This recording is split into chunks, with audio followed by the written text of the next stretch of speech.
Welcome to The Waters Between, a podcast about connection, community, and the power of giving in the Waccamaw region of South Carolina. I'm Mike Mancuso, the President and CEO of the Waccamaw Community Foundation, and excited to be your host as we navigate philanthropy in the waters between. The name Waccamaw comes from the Waccamaw Indian people, the original stewards of this land and water. The word is believed to mean both coming and going waters, and between the waters, a reflection of the rivers and the tides that shape not only our geography, but our way of life. At the Waccamaw Community Foundation, we believe philanthropy should flow just like these waters, connecting people and places, bridging needs and resources, and sustaining our communities for generations to come. This podcast flows from that mission. In each episode, we'll dive into the stories of local nonprofits, community leaders, and everyday people who are making a difference through giving, service, and collaboration. Whether you're a donor, a volunteer, or just someone who cares about the place we call home, we invite you to join us as we explore the waters between. Welcome to the Waters Between podcast. I'm Mike Mancuso, the President and CEO of the Waccamaw Community Foundation. I'm proud to be your host for this episode 6, which is celebrating our nonprofits. Recently, the Waccamaw Community Foundation celebrated its annual Granting Day, and during that program held at the Greg Rawls Theater, we highlighted a few of our nonprofits and let them tell their story. So today's podcast is all about them. Enjoy. Thank you for joining us. So today we celebrate 40 nonprofits that have received grants through our competitive grant cycle this year. And I know we're just kind of a tip of the iceberg of your funding, but we appreciate your engaging with us and allowing us to help you. These funds from our competitive grants come from endowments that we hold at the foundation.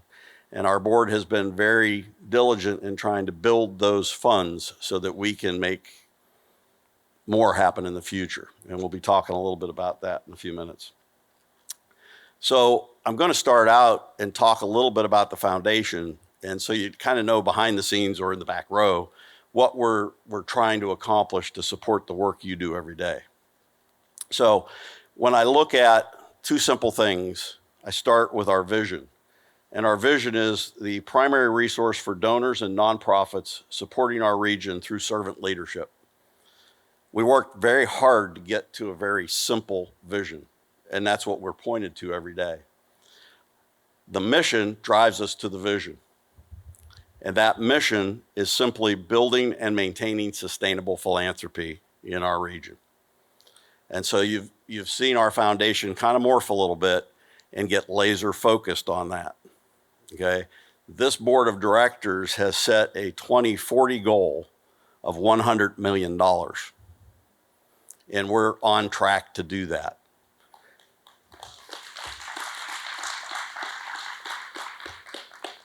That does an awful lot for our region. At that level, on average, this foundation will be putting $5 to $6 million a year in your hands.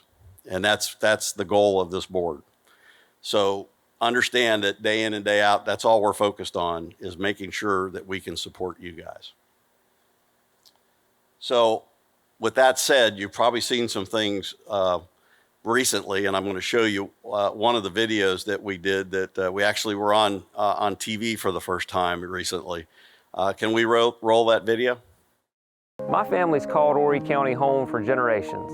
We've worked these lands as farmers, helped build our community as bankers, and we've cared for our neighbors as healthcare workers. This isn't just where we live, it's who we are. At the Waccamaw Community Foundation, we honor this legacy by giving back, focusing on sustainability and investing in the people and businesses who make our community strong, ensuring the next generation will get to enjoy this wonderful place we get to call home. From one neighbor to another, let's keep Horry and Georgetown counties thriving together. And that's Robert Hucks, our board president, local guy. His family's been here for generations, and he's helped us kind of refine where we need to go in the future. So with that, one of the things that I want to announce is we're going to be adding 2 more funds to the competitive grant cycle next year. We've known for a while that we had a need for an arts endowment. And so we worked very diligently to put the parameters of that up and create the fund. And we have a donor here with us today that helped us seed that fund. Joanne Marino, can you stand up? Thank you so much for helping us seed that fund. Our board took it one step further this year and put another $100,000 into that fund so that we are now set to have a spendable to grant out next year. The next one that we've also created is the Waccamaw Sports, Fish, and Wildlife Conservation Fund. It's a pretty broad spectrum conservation fund. And again, a donor came forward to help us put this together. This was one of the things that we saw was missing across the spectrum of funding here. Rick Elliott helped us seed that fund. Rick, stand up. And again, our board stepped up and put another $100,000 into that fund, so it will also have a spendable for next year. So now there'll be multiple funds available as you guys are looking for funds specifically for your nonprofit. So we're excited about that. But today's highlight is really about you guys. I want to talk a little bit about your leadership, your staffs, your supporters, your boards, all the work that you guys do day in and day out to deliver the needed services to help just make the quality of life better in the Waccamaw region. And I look at just the 40 in the group today. So you're spreading hope, you're spreading healing, child advocacy, family crisis, survivor support. These go on every day behind the scenes. Most people don't know this is happening in our community, and you guys are filling such a vital role. Basic needs, food, shelter, emergency help. That's a constant need. And I've been touched by this personally. My wife and I work through a mission at our local church, feeding the homeless and disadvantaged every week. And until you get into the weeds a little bit and see how big the problem is, most folks don't see it on the surface when you're driving down 17. So again, thank you so much for the work you're doing in that space. Education, literacy, after-school programs, mentoring, career prep. These are the things that help this next generation thrive and hopefully stay here and help us grow. Health and wellness, youth sports, inclusion, medical and mental health. And the medical and mental health plays back into what we just talked about with homelessness. Again, you guys are doing yeoman's work in this space, and we can't thank you enough. And then finally, just place and legacy, conservation, history, and leadership. And that's, again, why I was kind of egging you on to sit up front. We need to make that part of our everyday. We need to be up front, out front, and telling the story so that more people out there, this growing population we've got around us, understand the needs of our community and the work that you're doing to fill those needs. It's absolutely vital. So at this point, you know what? It boils down to this for us. Each grant is an investment in families and future. And our board is absolutely dedicated to putting more money in the pipeline to get it to you so you can do more work. So at this point, I'd like you all to stand and give yourself a round of applause. You're really doing unbelievable work. Thank you so much.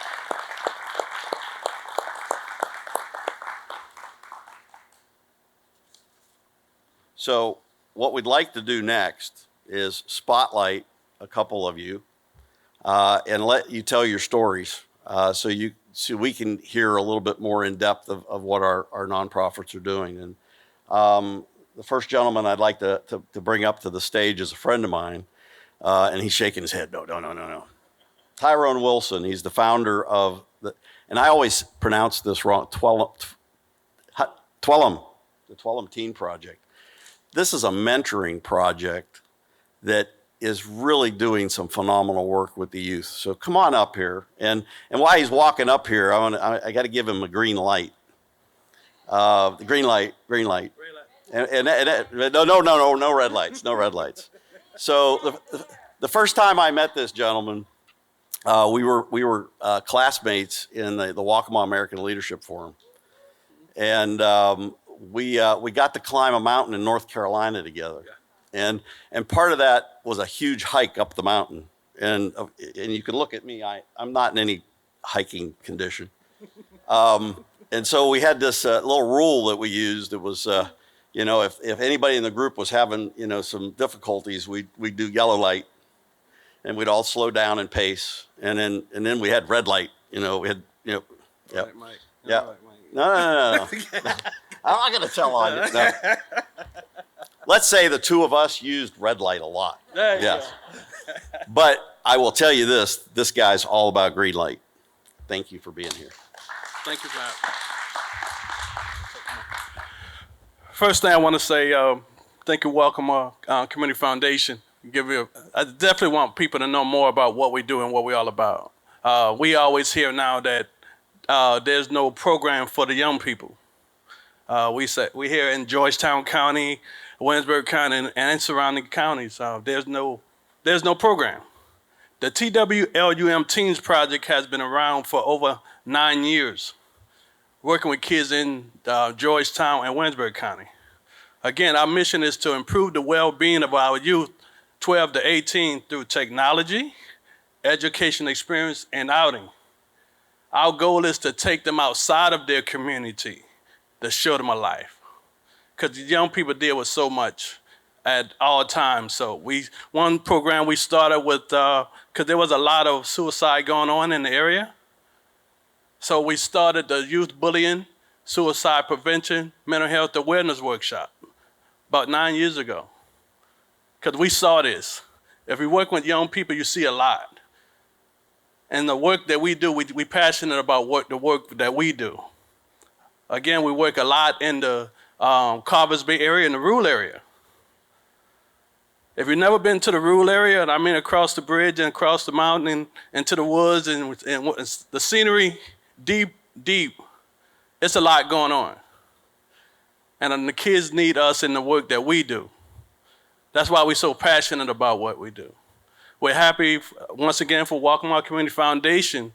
We started the free math tutoring for the youth, middle school and high school, Carvers Bay area. And they fund that project. We do the after-school program. But sadly, we had to stop the after-school program because of funding. So now we're trying to start back the after-school program. So if anybody knows of anybody we're just trying to find $5,000 per county just to get started, because if we get started, there are other folks who are willing to fund us the next few years. We just got to get started. We take more college tours. We ought to reach out over 500 plus kids in the last 9 years. And when I say touch them, that means if they step foot on a college campus, that's giving them a chance to dream. If they go to a workshop dealing with bullying, many of them cutting themselves, and you're trying to figure out, the parents trying to figure out what's wrong with their kid. But we're there. Again, I don't want to go too long. I'm like, how much money I got? I told you about to tell me how much money I got. Okay, there you go. But again, the TWLUM is all about the youth. Because we hear so much. There's no program out there. There's no program. We're there. We're boots on the ground. We out there, wherever we got to go. I got a program director. Her name is Ms. Rosie Robinson. We have volunteers. We're looking for more volunteers. I'm trying to rebuild my board. If that's something you're interested in, I know someone who would like to be part of the board, please reach out to me. We're about to do a strategic planning. I'm surprised I said that right. I'm working with Dan Hop2It Consultant, that we're putting something together with strategic planning. I said it again, Troy, good. If you want to be part of this, let me know. Because again, we're not going nowhere. You know, that's the thing. We got a bus. We got a van. Well, I'm going to say the van because the bus does have no insurance on it because we can't afford it. But we got a van. But we also looking for someone who can help with transportation, you know, fundings. Because I know we all are here looking for fundings, but again, we are really out there with boots on the ground. And we're really changing the game. And one thing that we have that I'm happy about, I'm gonna just give a little of the spec on this young lady, reach out to this young lady who's doing great things. She's been part of the team project. And now she's gonna make a video speaking on the team project. And you might know her name, Melissa Jeffers Wooding. So again, we out here. We're saving lives. And we definitely need fundings to continue to do what we do. So with that, I'm gonna drop the mic.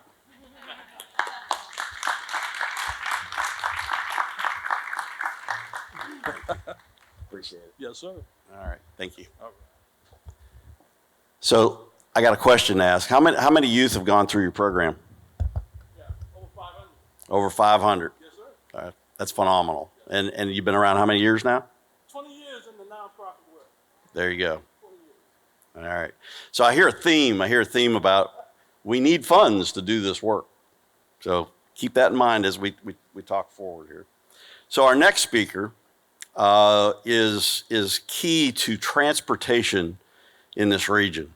And when I first moved here, I came from a region that had government-funded transportation in the space for the elderly and the less fortunate, and came here and found out, well, who's moving people around?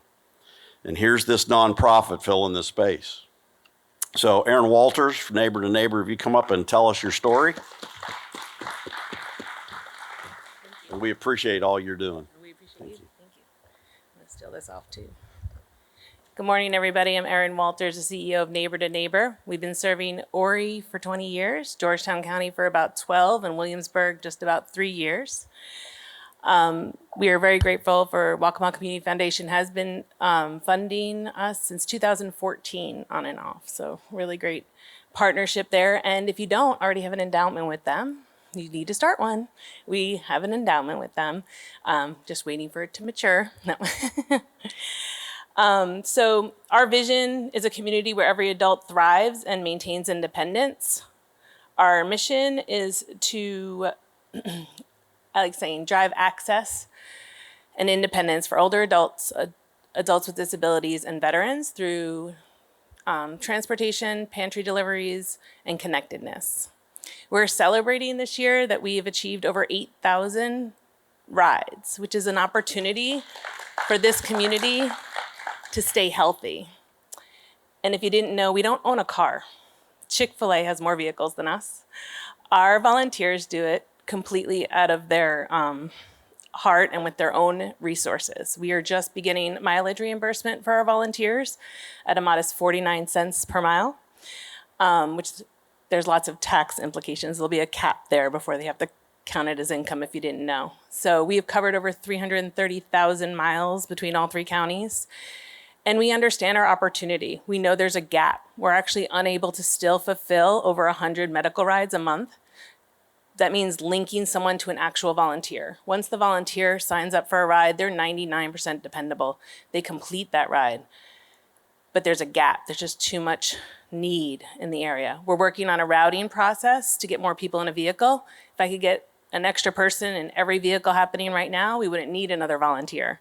But right now, we technically need over 100 volunteers to meet that need if we don't get more people in cars. So we're working on that. We're working on partnerships with our hospital systems where we're bringing people. And then we're also, like I said, the mileage reimbursement, we're hoping with zip code specific recruiting volunteers in those areas with that perk that will get more folks. So we are also working on starting on a sustainability campaign. We are about 80% government funded right now. Anybody know what's happening in the world? So we're very heavily into AmeriCorps, which we're very grateful for. We have senior companion program and retired senior volunteer program for years now, but who knows what's going to happen in the future. So we're working on executing that campaign. We know, and we're very working hard with the Transportation Association of South Carolina to meet the need. As Mike has shared, transportation is Goliath in this area and all across South Carolina, honestly. And we know we're not the only answer, and we're welcoming and partnering with all the agencies to fill the gaps in our community. So thank you all.